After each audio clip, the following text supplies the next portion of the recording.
नितिन प्रकाश बादल जी, धन्यवाद।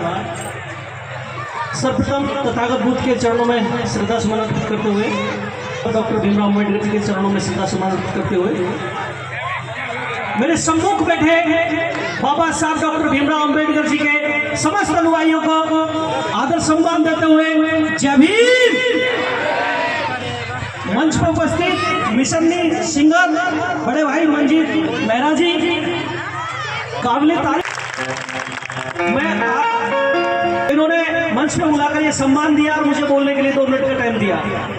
मैं 2 मिनट में अपनी बात खत्म करूंगा। सम्मानित साथियों, बाबा साहब डॉक्टर भीमराव अम्बेडकर जी के जन्म महोत्सव के प्रोग्रामों में दिन प्रतिदिन भीड़ उमड़ रही है, जनता जोरदार बढ़ती जा रही है और प्रोग्राम भी लगातार लंबे होते जा रहे हैं। ये बड़ी अच्छी बात है, लेकिन दुख की बात यह है कि ये आयोजन इवेंट में बदल चुके हैं, विचारधारा में परिवर्तित नहीं हो रहे हैं। ये बड़े दुख का विषय है।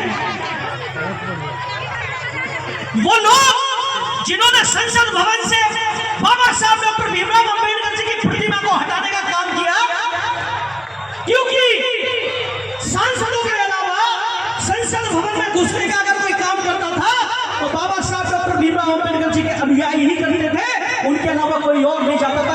14 अप्रैल जब हम संसद भवन में लगी बाबा साहब की प्रतिमा पर पुष्प अर्पित करने जाते थे तो उनके सीने पे सांप लौटते थे। उन्हें डर लगता था कि जिस दिन इस भीड़ में संसद भवन पर अगर अपने अधिकारों के लिए अटैक कर दिया तो हमें छुपने के लिए भी जगह नहीं मिलेगी। इसलिए उन्होंने बाबा साहब की प्रतिमा को उस जगह से हटाकर पीछे ही स्थापित कर दिया।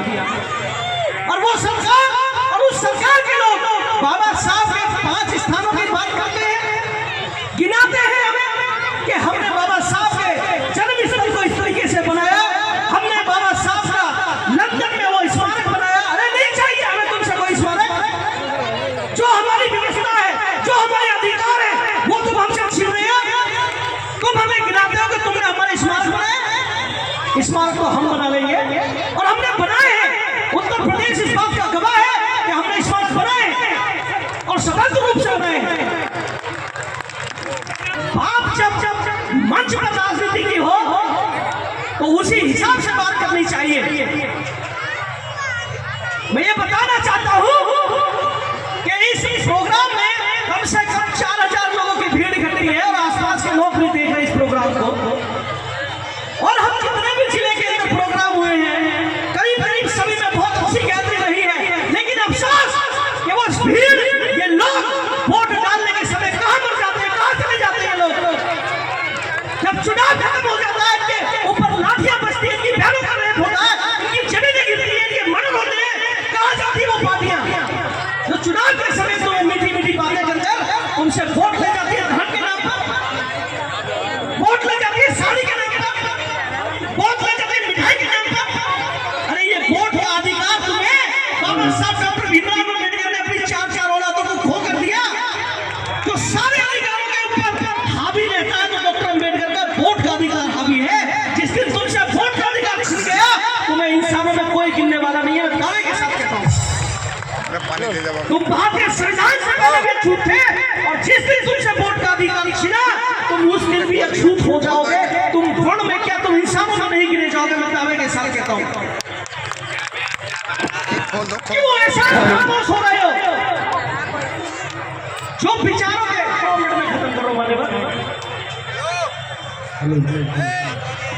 जिन चीजों से विचार आना चाहिए, जिनसे क्रांति आनी चाहिए, उन्हें इवेंट बना दिया, उन्हें मनोरंजन का साधन बना दिया। मनोरंजन अपनी जगह है, लेकिन अधिकार संविधान कहने से नहीं बचेगा।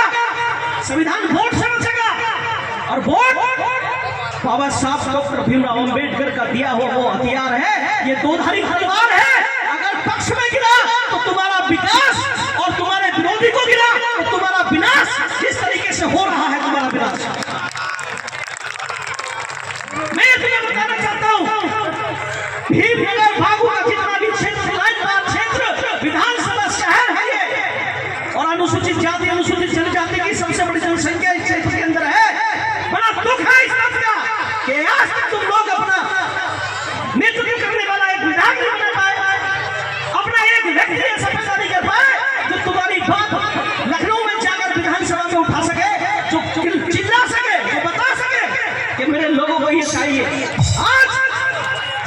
चाहता, हाउस टैक्स, सारी चीजें हम टैक्स के रूप में आपको फीस में 9.6 तो देता है, लेकिन सुविधाओं के लिए तरसता है, पानी के लिए तरसता है। जब बरसात होती है तो हमारी गलियां साफ नहीं होती है, हम निकल नहीं पाते, पानियां भर जाते हैं, घर डूब जाते हैं हमारे। ये कमी सरकार की नहीं है। एक शब्द कहने से कि सरकार निकम्मी है ना, सरकार तो होती ही निकम्मी है। सरकार विकास करने के लिए नहीं, चमन करने के लिए बनाई जाती है। जो कमजोर होगा उसका दमन करेगी सरकार, और जो मजबूत होगा वो सरकार उसके लिए सारे काम करेगी। तो मजबूत बनाओ, अपने आप को संगठित करो, मत बांटो। बाबा साहब डॉक्टर भीमराव अम्बेडकर जी के 134वें जन्मदिवस पर इस कसम को लेकर घर पर जाओ कि बाबा साहब के मिशन के लिए, डॉक्टर भीमराव अम्बेडकर जी के सपने को पूरा करने के लिए, काशीराम साहब के मूवमेंट को मंजिल तक पहुंचाने के लिए हम एकजुट रहेंगे। और आने वाला जो समय है 2027 का, इसमें इस मनुवादी सरकार को, आपको पता है 14 तारीख में इटावा के अंदर बाबा साहब की रैली निकल रही थी जन्मदिवस की, हमारे एक युवा साथी को गोली मार दी।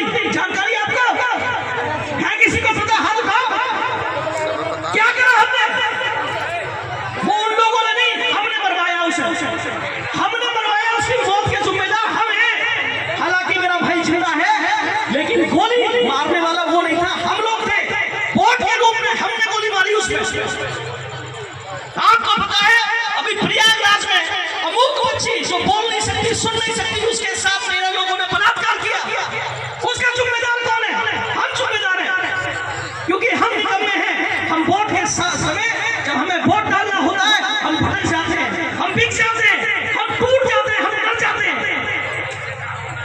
डरने वाला, टूटने वाला, बिकने वाला बाबा साहब डॉक्टर अम्बेडकर का लिया, नहीं हो सकता, नहीं हो सकता, नहीं हो सकता।